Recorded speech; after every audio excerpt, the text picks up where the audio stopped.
नमस्कार दर्शक बंधु इप्सिता किचन को आपण समस्त को अनेक अनेक स्वागत। आज मु आपण मानक सह शेयर करबी आलू बैगन तरकारी। आपण मानक घरे जदि किछि परिबा नथिबो आलू बैगन को नेकी आपण माने एही तरकारी को बनांतु, बहुत टेस्टी लागिबो। वीडियो को स्किप न करी फुल वॉच करंतु, पूरा इजी प्रोसेस रे बनै के देखेबी। जदि आज रो वीडियो टी भलो लागिबो चैनल को लाइक शेयर एवं सब्सक्राइब करि नेबे। तेबे चलंतु स्टार्ट करबा आज रो रेसिपी। आलू बैगन तरकारी मुझे 150 ग्राम बैगन को काटिकी रखी बड़ बड़ पीसेस करके काटी पानी पकईकी रखी। 4टी मीडियम साइज आलू को चोपा छड़ेकी बैगन परी काटिकी रखी। 2टी मीडियम साइज टमाटो, गोटे पियाज, रसुण, अदा और 2टी कंचा लंका को नहीं। प्रथमे रसुण, अदा और कंचा लंका को छेची नौ। देखु एमती छेचिकी ने तरकारी टेस्टा भल आसो। देखो ए छेची नेली।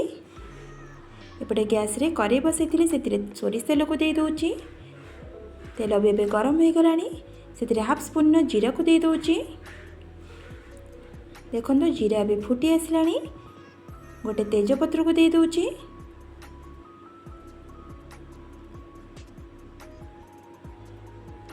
अदा रसुण एवं कंचा लंका को जो छेचिकी रखी ताको दे दूची। ताको पूरा 1 मिनिट पर्यंत फ्राए करी नउची, तार कंचा स्मेल गला पर्यंत। ये 1 मिनिट हो गलानी। तापर से काटी रखि पियाज को दे दूची। देखंतु आपण माने चाहिए पियाज को स्किप मध्य करि परिबे, किंतु देले तरकारी टेस्टा भल आसीबो। पियाज बे कलर चेंज हो आसलानी। 2टी सुखिला लंका को दे दूची। पियाज को बेसी फ्राए करिवे नहीं। काटी रखि टमाटो को दे दूची। टमाटो जल्दी सीझापी तरकारी स्वाद अनुसार मुझे लुण को दे दूची। आपण मैंने चाहिए ये अल्प लुण को देकी पछरे मध्य लुण दे पारिबे। एबे लुण को देदेली, ताको भल से मिसई नउची। देखंतु टमाटो भी सीझी आसलानी। 1 स्पून धनिया पाउडर को दे दूची। हाफ स्पून हल्दी पाउडर को दे दूची। Half spoon red chilli powder को दे दूची। जेहेतु मुझे लंका आगुरी पकई। हाफ स्पून जीरा पाउडर को दे दूची। 1 spoon Kashmiri red chilli powder को दे दूची। भल कलर आसापी तरकारी ताको भल से मिसई नउची। देखंतु ए सब को 1 ରୁ 2 मिनिट पर्यंत मु कषि नउची लो टू मीडियम फ्लेम रे। एबे कषि हो गलानी। तापर से मु काटी रखि आलू को दे दूची। जेहेतु आलू सीझापी टिके टाइम लगिबो, प्रथमे से मु आलू को दे दूची। आलू को कवर करके मु कषि नउची 1 मिनिट पर्यंत। देखो ये कवर कर नेली। 1 मिनिट पर कवर खोलिली। ये देखो आलू ये अल्प सीझी आसी।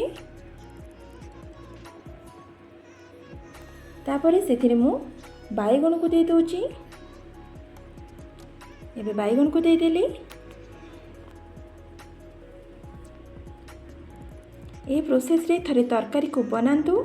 भात रुटी आपण माने सबुथिरे एटा को खाई परिबे। एबे बैगन को दे देली, ताको भल से मिसई नउची। बैगन को दे सला परे मुझे कवर कर नउची 1 मिनिट पर्यंत। 1 मिनिट पर कवर खोलिले। देखो बैगन ये पूरा कषि आसलानी। टे भल से गोल नउची।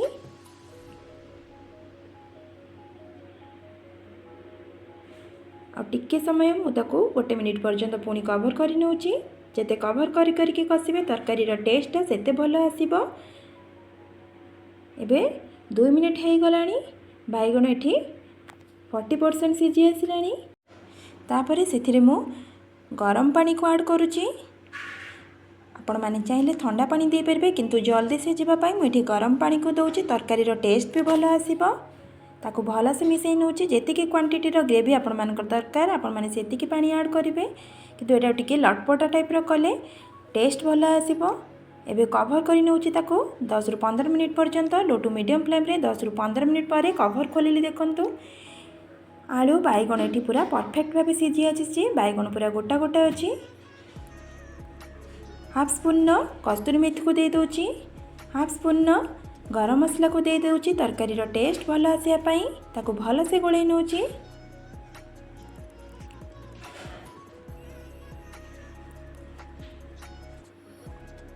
एबे तरकारी पूरा रेडी हो गलानी। मुझे आलू को देखा देखो आलू पूरा परफेक्ट भाव सीझी आसी देखु पूरा आलू सीझी जाइए। एबे काटी रखि धनिया पत्र को मुझे दे दूँगी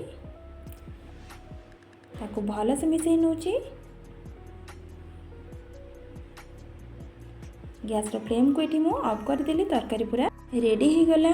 ताले ये मो प्लेट को सर्व करुँच देखूँ। ताला ये आमर रेडी हो गला गरमा गरम आलू बैगण तरकारी। आपण मैंने निश्चय ये प्रोसेस रे थरे बनातु बन सारिक आपण मान अनुभव मो सह शेयर करेंगे। यहाँ को आपण मैंने रुटी भात सबुति खाईपारे बहुत टेस्टी लगे समस्त पसंद आसो। ताले आज रोचे नमस्कार बाय जय जगन्नाथ।